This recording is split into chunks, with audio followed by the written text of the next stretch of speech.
नमस्कार। आज की इस ऑनलाइन क्लासेस में आपका स्वागत है। मैं दीपशिखा आज क्लास 10 के सब्जेक्ट मैथ्स में सारे चैप्टरों का धीरे धीरे सीरीज वाइज अध्ययन करूंगी। तो आज मैं चैप्टर 1 के क्वेश्चंस को सॉल्व करूंगी और उनके कॉन्सेप्ट को समझूंगी। तो चैप्टर 1 का पहला टॉपिक स्टार्ट होता है परिमेय संख्या।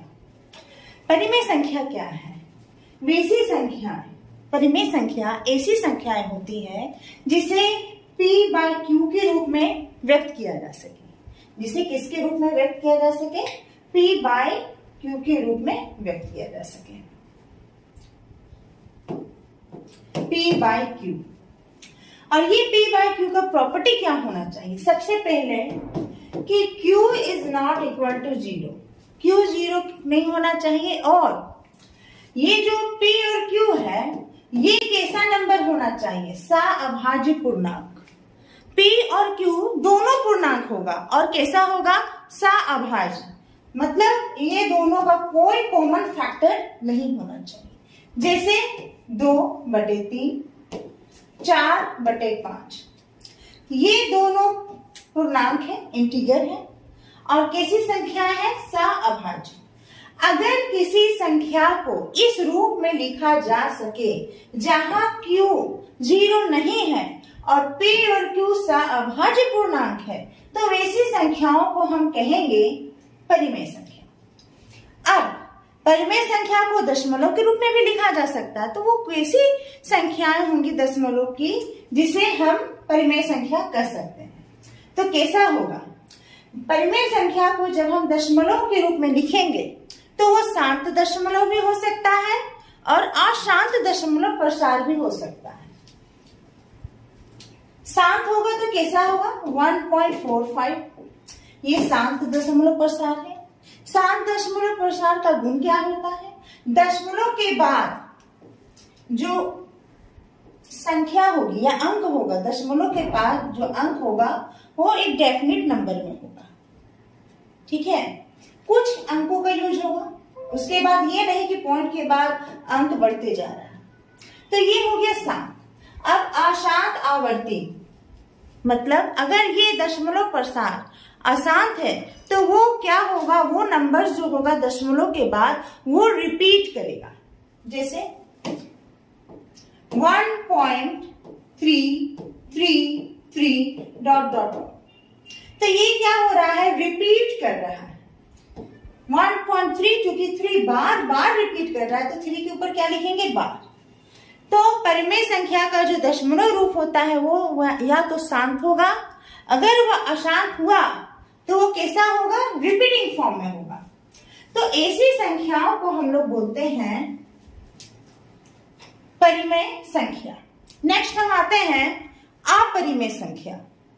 अपरिमेय संख्या इरेशनल नंबर, वैसी संख्या है जिसे p/q के फॉर्म में ना लिखा जाए, जहां q is not equal to 0 और p और q फिर कैसी संख्या है? सअभाज्य पूर्णांक है। p और q कैसी है? सअभाज्य पूर्णांक है और इस रूप में नहीं लिखा जा सकता। कहने का मतलब ऐसी संख्या जिसे परिमेय संख्या के रूप में ना लिखा जा सके वे कहलाती है अपरिमेय संख्या।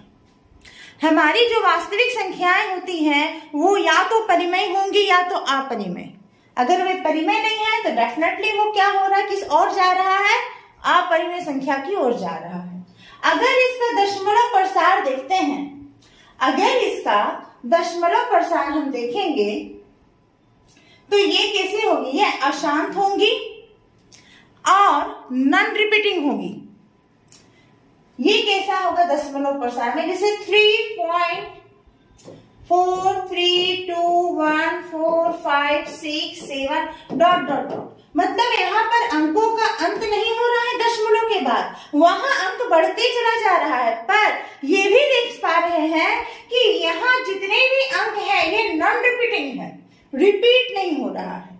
अगर दशमलव संख्या अगर हम लेते हैं अपरिमेय के लिए तो ये देखेंगे कि दशमलव प्रसार अशांत है और नॉन रिपीटिंग है, कोई भी अंक रिपीट नहीं होगा। और दूसरा, इसे P बाय Q के फॉर्म में नहीं लिख सकते हैं।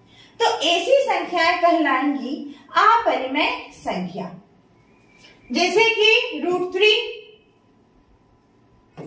1.732 ... अगर इसका दशमलव प्रसार का रूप देखते हैं तो नॉन रिपीटिंग है, पॉइंट के बाद सारे अंक, 2√5,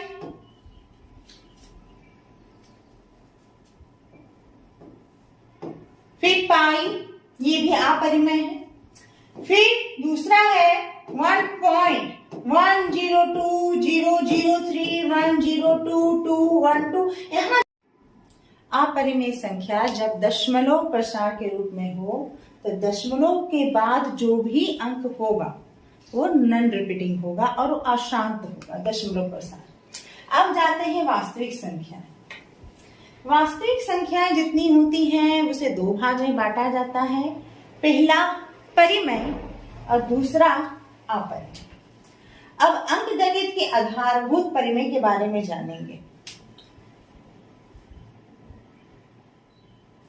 अंकगणित का आधारभूत परिमेय बोलता है प्रत्येक भाज्य संख्या को अभाज्य संख्या के गुणनफल के रूप में व्यक्त किया जा सकता है। जितनी भी भाज्य संख्याएं हैं उसे अभाज्य संख्याओं के गुणनफल के रूप में व्यक्त किया जा सकता है, और ये जो गुणनखंडन होगा वो क्या होगा, यूनिक होगा, अद्वितीय होगा, मतलब उसके जैसा कोई दूसरा गुणनखंड नहीं बनाया जा सकता है। अब ये जानेंगे, पहले रिपीट करेंगे इस नॉलेज को कि भाज्य संख्या क्या है। भाज्य संख्या, भाज्य संख्या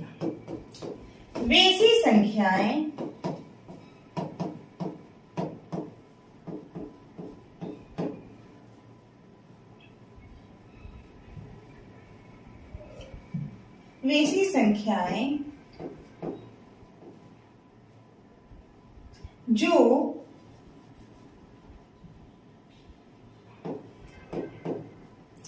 एक या स्वयं के अलावा अन्य किसी संख्या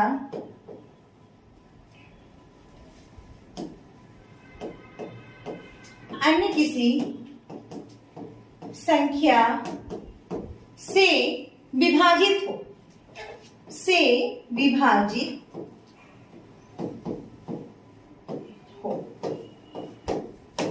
वैसी संख्याएं जो एक और स्वयं के अलावा अन्य किसी संख्या से भी विभाजित हो। तो सबसे छोटी भाज्य संख्या होगी 4, फिर 6, फिर 8, 9, 10, 12 लाइक दिस। ये जो 4 है ये 2 के अलावा 1 और itself 4 से भी पूर्ण विभाजित हो रहा है। ये जो 6 है वो 1 और 6 के अलावा 3 और 2 से भी विभाजित हो रहा है। ये जो 8 है वो 1 और 8 के अलावा, मतलब 1 और स्वयं 8 के अलावा 2 और 4 से भी विभाजित हो रहा है। 9, 1 और 9 के अलावा 3 से भी ये विभाजित हो रहा है। 10, 1 और 10 के अलावा 2 और 5 से भी ये क्या हो रहा है, विभाजित हो रहा है। 12, 1 और 12 के अलावा 2, 3, 4, 6 से भी ये क्या हो रहा है, विभाजित हो रहा है। तो सबसे छोटी भाज्य संख्या हो गई 4। अब ये जानेंगे हम लोग फिर से कि आखिर ये अभाज्य संख्या क्या होती है। अभाज्य संख्या वैसी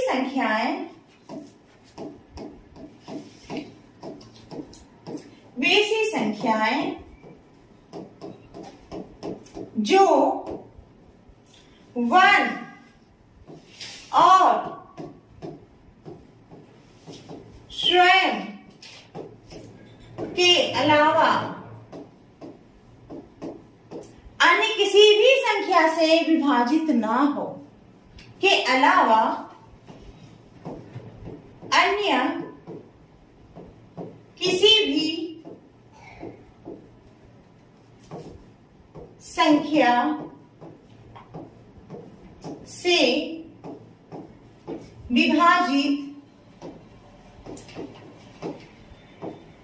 ना हो। अभाज्य संख्या ऐसी संख्या होती है जो स्वयं और 1 के अलावा किसी भी संख्या से विभाजित ना हो। तो ये कैसी संख्या होंगी?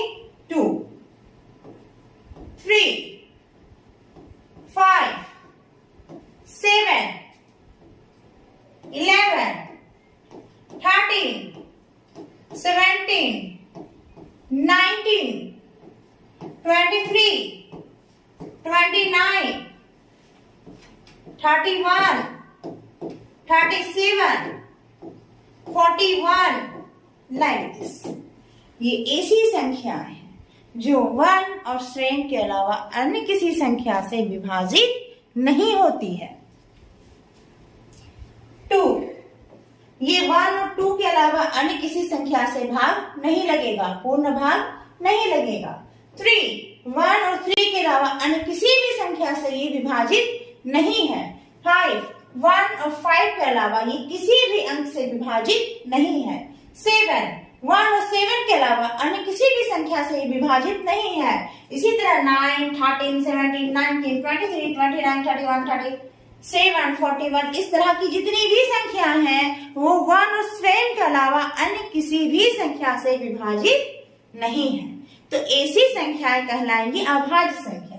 तो सबसे छोटी अभाज्य संख्या क्या है? 2। 2 क्या है? सबसे छोटी अभाज्य संख्या है। तो ये बात हो गई भाज्य और अभाज्य की। अब आते हैं आधारभूत में बोलता है कि कोई भी भाज्य संख्या होगा उसे अभाज्य संख्या के गुणनखंडन के रूप में लिखा जा सकता है। तो क्यों ना इसे हम एज एग्जाम्पल देख लेते हैं कैसे लिखा जाता है। तो सबसे छोटी भाज्य संख्या है 2, 4। 2 into 2 सबसे छोटी अभाज्य संख्या 2 थी। ये अभाज्य संख्या, ये अभाज्य संख्या। अब जो इसका गुणनखंडन है कि ये क्या है? अद्वितीय है, मतलब यूनिक है। इसी अभाज्य गुणनखंडन के रूप में इसे लिखा जा सकता है। उसके बाद नेक्स्ट हमारी भाज्य संख्या है 6। सबसे छोटी अभाज्य संख्या 2, नेक्स्ट 3, 2 into 3 ये भाज्य है, ये दोनों अभाज्य है। तो किसी भी भाज्य संख्या को अभाज्य संख्याओं के गुणनखंडन के रूप में लिखा जा सकता है। और ये जो गुणनखंडन होता है वो क्या होता है? यूनिक होता है, मतलब इसी रूप में ही इसे सिर्फ लिखा जा सकता है। अन्य किसी रूप में या अन्य किसी भी गुणनखंडन के रूप में इसे लिखा नहीं जा सकता है। अगर हम इनिशिएट करते हैं सबसे छोटी अभाज्य संख्याओं से, जैसे 2, 3, 5, 7, 11, 13, 17, 19, 23, like this। अब हम आगे जाएंगे, आगे पढ़ेंगे हम HCF,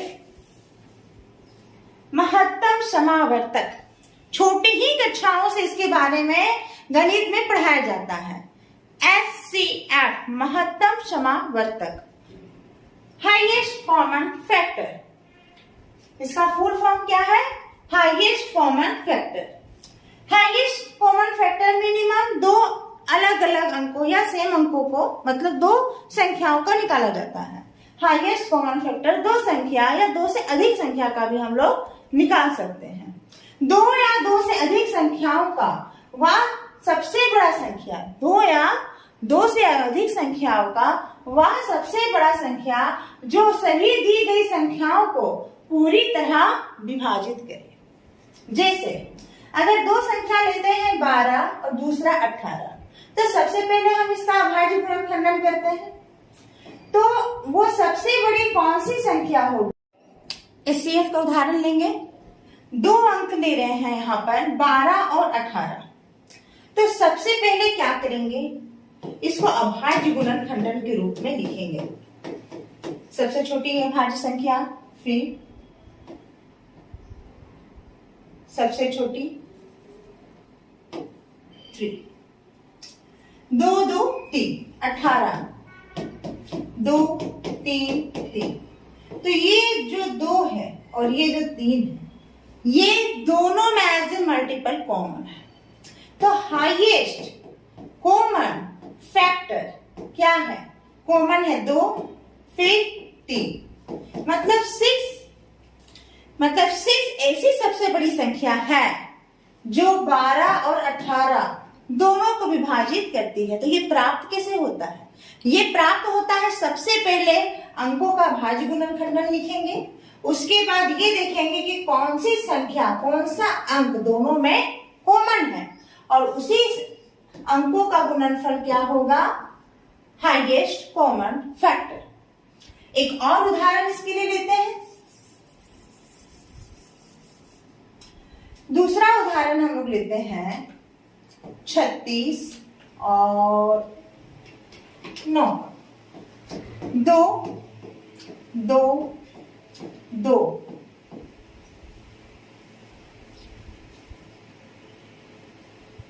3 होगा, 3 फिर 3 गुना 3। तो इसका हाईएस्ट कॉमन फैक्टर हो गया 3 इंटू 3, मतलब सबसे बड़ी संख्या HCF हाईएस्ट कॉमन फैक्टर, पहला है 3 और दूसरा भी है 3, मतलब 9। तो 9 वो सबसे बड़ी संख्या है जो इसी के गुणनखंडन से प्राप्त किए हैं, ये देखकर कि कौन सा अंक या संख्या दोनों में कॉमन है as a product, as a गुणनखंडन। तो हम देख पा रहे हैं कि ये जो 9 है ये वो सबसे बड़ी संख्या है जो 36 और 9 दोनों को विभाजित करता है। तो ऐसे क्या हो जाएगा? 9।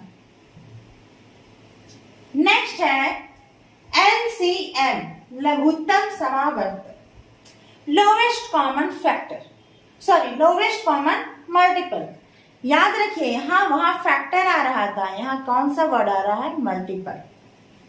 तो 2 या 2 से अधिक संख्याओं का वह सबसे छोटी संख्या, 2 या 2 से अधिक संख्याओं का वह सबसे छोटी संख्या जो दी गई संख्याओं का क्या हो? गुणज हो। मतलब वो संख्या होनी चाहिए जिसमें जो हमारा अगर 2 संख्या दिया हुआ है वो दोनों उसमें as a product, as a multiple आ जाए, उसे क्या बोलते हैं? एलसीएम। चलिए इसे उदाहरण से समझते हैं। 12 तो और दूसरा संख्या हम लेते हैं 18। 2 2 3 2 3 3। इसमें भी यही देखेंगे कि कौन सा अंक है जो दोनों संख्याओं में गुणनफल के रूप में है, गुणनखंडन के रूप में है। ये 2 है और ये 3 है। तो एलसीएम क्या होगा? एलसीएम वैसी संख्या होगी जिसमें एज ए प्रोडक्ट 12 भी आए और एज ए प्रोडक्ट 18 भी आए। पर एचसीएफ में ये चीज नहीं था। एचसीएफ में ये देखना था कि वो कौन सी संख्या है जो दी गई संख्या को विभाजित करे, वो कौन सी सबसे बड़ी संख्या है जो दी गई संख्या को पूर्ण विभाजित करे। पर एलसीएम में ये देखना है वो कौन सा सबसे छोटा संख्या है जिसमें ये दोनों दिया गया संख्या क्या हो? गुणज के रूप में हो, मतलब मल्टीपल के रूप में हो। तो सबसे पहले जो कॉमन है वो एक ही बार लिखेंगे ताकि सबसे छोटी संख्या प्राप्त हो पाए, जिसमें 12 भी आ जाए जो मल्टीपल और 18 भी आ जाए जो मल्टीपल। तो जो कॉमन है सबसे छोटी संख्या बनाने के लिए उसको एक ही बार लिखेंगे, तो 2 और 3। अब बाकी संख्याओं को हम लोग क्या करेंगे? एजिट उतार देंगे, 2 और 3, मतलब 36। 36 वह अंक है, 36 वह अंक है जिसमें 12 भी एज ए प्रोडक्ट है और 18 भी क्या है? एज ए प्रोडक्ट है। इससे 2 गुना 3 गुना 2 से क्या मिल रहा है? 12। 3 गुना 2 गुना 3 से क्या मिल रहा है? 18। मतलब गुना के रूप में इस 36 में गुना के रूप में इस 36 में 12 भी शामिल है और 18 भी शामिल है, तो 36 वह छोटी संख्या है जिसमें 12 और 18 दोनों मल्टीपल के फॉर्म में है, दोनों गुणज के फॉर्म में। तो इसका निकालने का क्या तरीका है? सबसे पहले दी गई संख्याओं को अभाज्य गुणनखंडन के रूप में लिखेंगे। उसके बाद दोनों संख्याओं में जो कॉमन अंक होगा मल्टीपल के फॉर्म में, उसे पॉइंट आउट करेंगे, उसे एक ही बार लिखेंगे ताकि हमें सबसे छोटी गुणज प्राप्त हो सके। उसके बाद जो कॉमन नहीं है उसके बाद उसको उतारेंगे, जिससे हमें ऐसा मल्टीपल प्राप्त होगा जिसमें दी गई दोनों संख्या क्या होंगी, as a multiple, as a गुणज शामिल होगा। इसको एक और एग्जांपल से समझते हैं।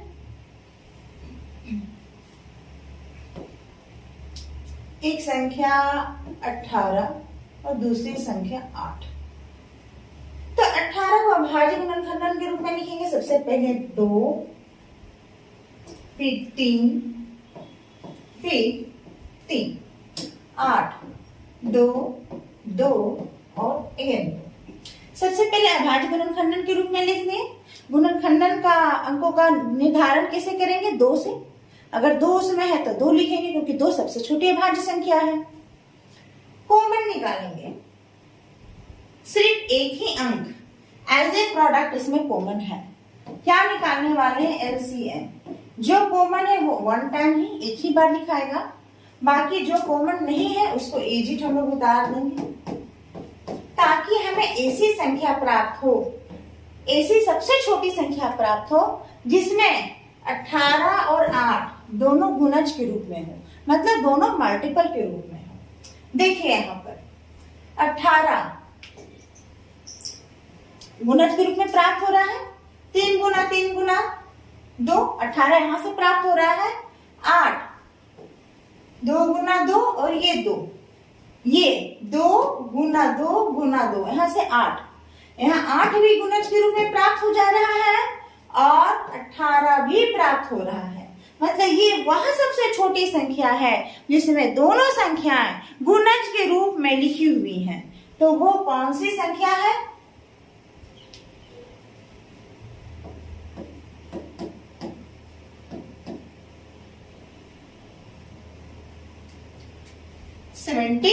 टू 72 एक ऐसी संख्या है जिसमें 18 भी गुणज के रूप में है और 8 भी गुणज के रूप में शामिल है।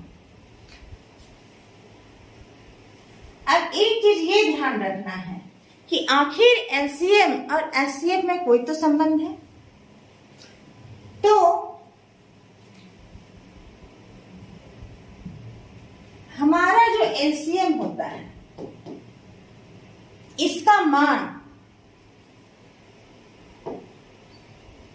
इसका जो मान होगा ये बड़ा या बराबर होगा एचसीएफ।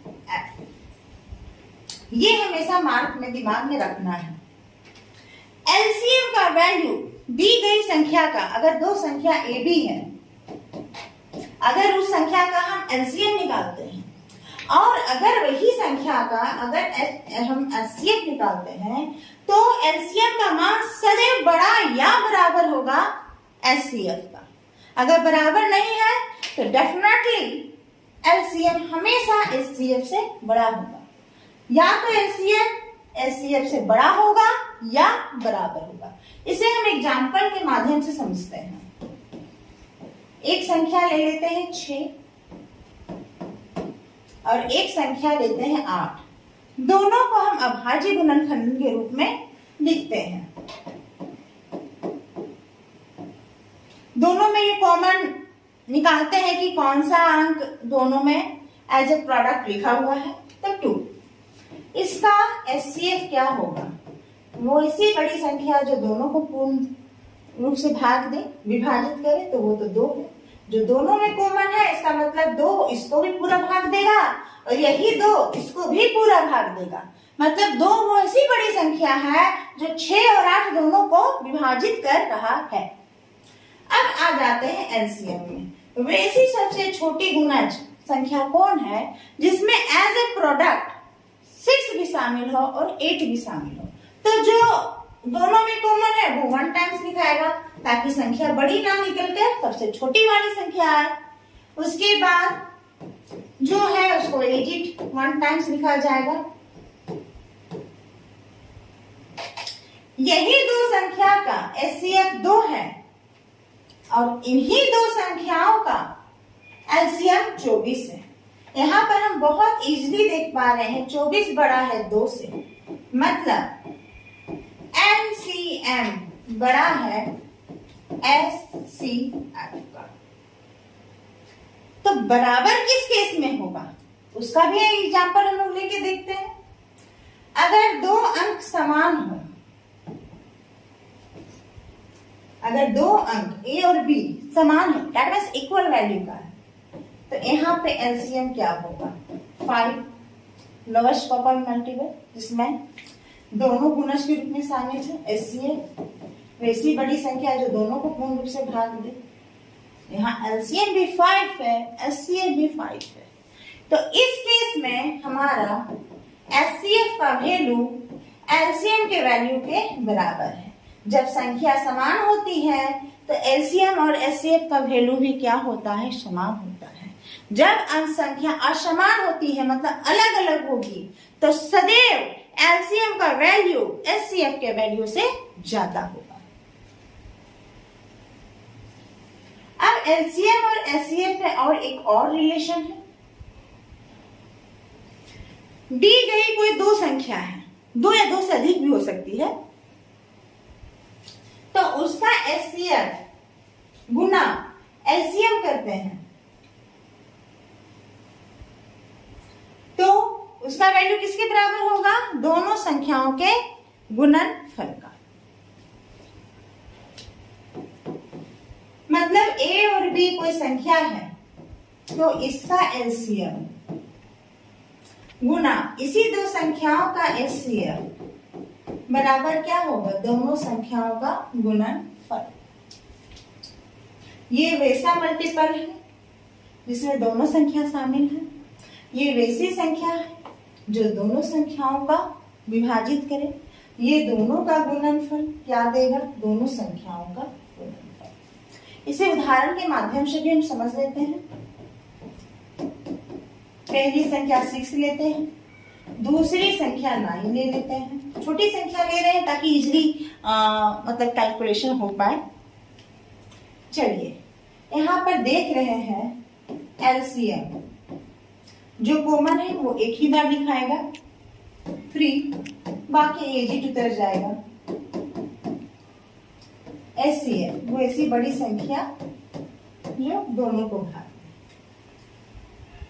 अब ये देखिए जो कॉमन है वो यहाँ एक बार लिखे हैं और यहाँ भी एक बार लिखे हैं, जबकि इसमें भी ये है और इसमें भी ये है। स्वाभाविक है अगर ये दोनों को गुना कर दिया जाए तो इसमें वो सारा गुना आ जा रहा है जो दो संख्याओं को गुना करने से प्राप्त हो। सिर्फ 3 ही ना घट रहा क्या, जो दोनों का गुना जब शामिल कर दे तो मतलब कॉमन ही अंक ना घट रहा है। जब दोनों को हम गुणज के रूप में शामिल कर दें तो स्वाभाविक रूप से LCM into HCF equal to क्या होगा, दोनों संख्याओं का गुणनफल, मतलब 6 गुना 9। तो दी गई संख्याओं का गुणनफल किसके बराबर होता है, उसी संख्याओं का एलसीएम गुना एचसीएफ। अब एक और प्रॉपर्टी हम लोग पढ़ेंगे परिमेय और अपरिमेय संख्याओं से रिलेटेड, उसका संयोजन। जब किसी भी अपरिमेय संख्या को शून्य को छोड़कर, 0 को छोड़कर, क्योंकि 0 भी एक परिमेय संख्या है, 0 को छोड़कर अन्य किसी परिमेय संख्या के साथ जोड़ा, घटाया, गुना या भाग लगाया जाए तो प्राप्त संख्या भी अपरिमेय होता है। गुना और भाग, चलिए इसको फिर से लिखते हैं। जब किसी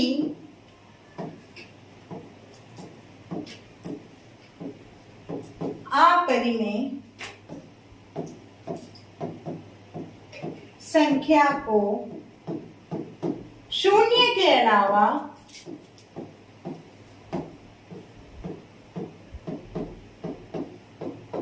अन्य किसी परिमेय संख्या के साथ गुना या भाग लगाया जाए तो प्राप्त संख्या भी अपरिमेय होगा। ये चीज से गुना और भाग के लिए लागू है, शून्य वाली बात। कैसे? गुना, दो अपरिमेय संख्या है, ठीक है, और तीन क्या है? परिमेय संख्या। तो क्या देगा? 3√2। ये ऐसी संख्या है जिसका दशमलव प्रसार अशांत है, नॉन रिपीटिंग है। तो ऐसी संख्या के साथ अगर 3 से हम गुना कर दें तो जो रिजल्टेंट होगा वो भी अशांत होगा और दशमलव प्रसार नॉन रिपीटिंग होगा। तो ये वही कंडीशन को फुलफिल करता है जो एक संख्या को क्या बना देती है? अपरिमेय संख्या। तो ये कैसी संख्या होगी? अपरिमेय संख्या। पर अगर मान लीजिए अगर 2 है, ऐसे शून्य के साथ गुना कर दे तो ये तो 0 दे देगा। इसीलिए बोला गया है कि शून्य को छोड़कर, और ये शून्य कैसी संख्या है? परिमेय। इसीलिए कहते हैं कि शून्य को छोड़कर अन्य किसी परिमेय संख्या को अपरिमेय संख्या के साथ गुना कर दिया जाए या भाग लगा दिया जाए तो प्राप्त संख्या भी क्या होगा? अपरिमेय होगा।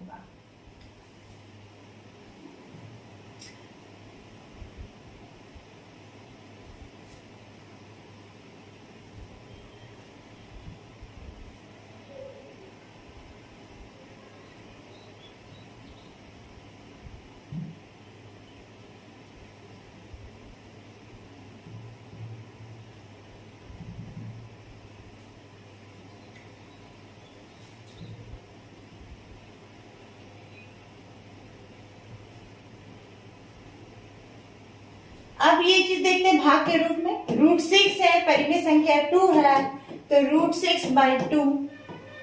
√6 अपरिमेय संख्या है। अगर इसे दशमलव के रूप में देखा जाए तो इसका दशमलव प्रसार अशांत है और नॉन रिपीटिंग है, और उसी संख्या को अगर 2 से भाग लगा दिया जाए तो जो रिजल्ट प्राप्त होगा उसका दशमलव प्रसार भी अशांत और नॉन रिपीटिंग होगा। तो ये तो उसी कंडीशन को फुलफिल करता है जो एक अपरिमेय संख्या बनती है। तो ये संख्या भी हो जाएगा अपरिमेय। पर अगर बात जोड़ और घटाव की आए तो शून्य भी परिमेय संख्या के रूप में लागू हो जाता है, क्योंकि शून्य को किसी के साथ जोड़ दे तो संख्या वही रहती है। अगर शून्य घटा दे हम किसी संख्या के साथ तो भी संख्या वही रहती है। इसका मतलब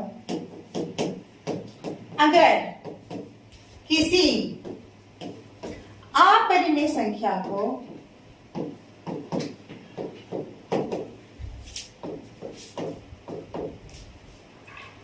परिमेय संख्या के साथ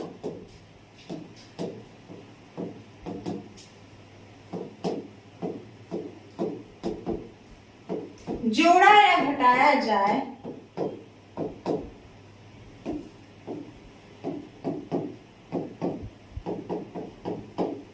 तो प्राप्त संख्या भी अपरिमेय होगी।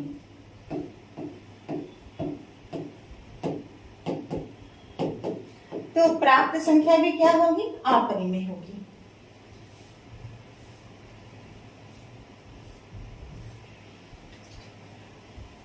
जैसे √2 + 2,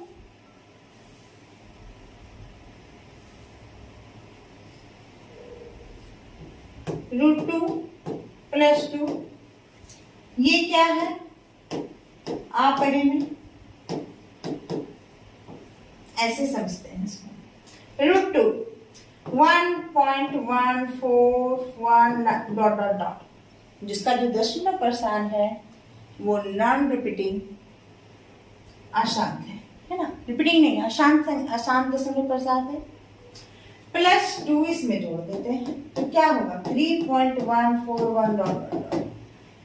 ये तो दशमलव के पहले जाके जुट गया, या अगर दशमलव के बाद भी जाके जुटता तो भी तो इसका दशमलव प्रसार अशांत होता और नॉन रिपीटिंग हो जा रहा है।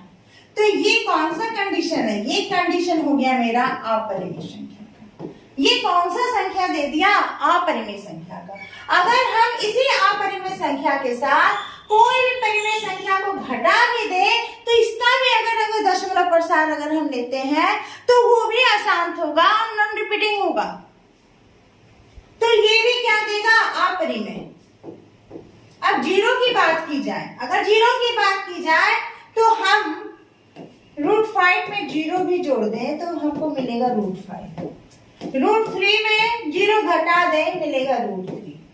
जीरो को जोड़ो या घटाओ, रिजल्टेंट तो वही सेम है, मतलब प्राप्त संख्या भी क्या है, अपरिमेय। तो जोड़ और घटाव के केस में किसी भी परिमेय संख्या को जोड़ दिया जाए या घटा दिया जाए किसके साथ, अपरिमेय के साथ, तो रिजल्टेंट में क्या मिलेगा, अपरिमेय। और गुणा और भाग के केस में शून्य को छोड़कर अगर किसी भी परिमेय संख्या को अपरिमेय संख्या के साथ गुणा या भाग लगा दिया जाए तो प्राप्त संख्या भी अपरिमेय हो जाता है। अब हम लोग एक्सरसाइज को सॉल्व करेंगे।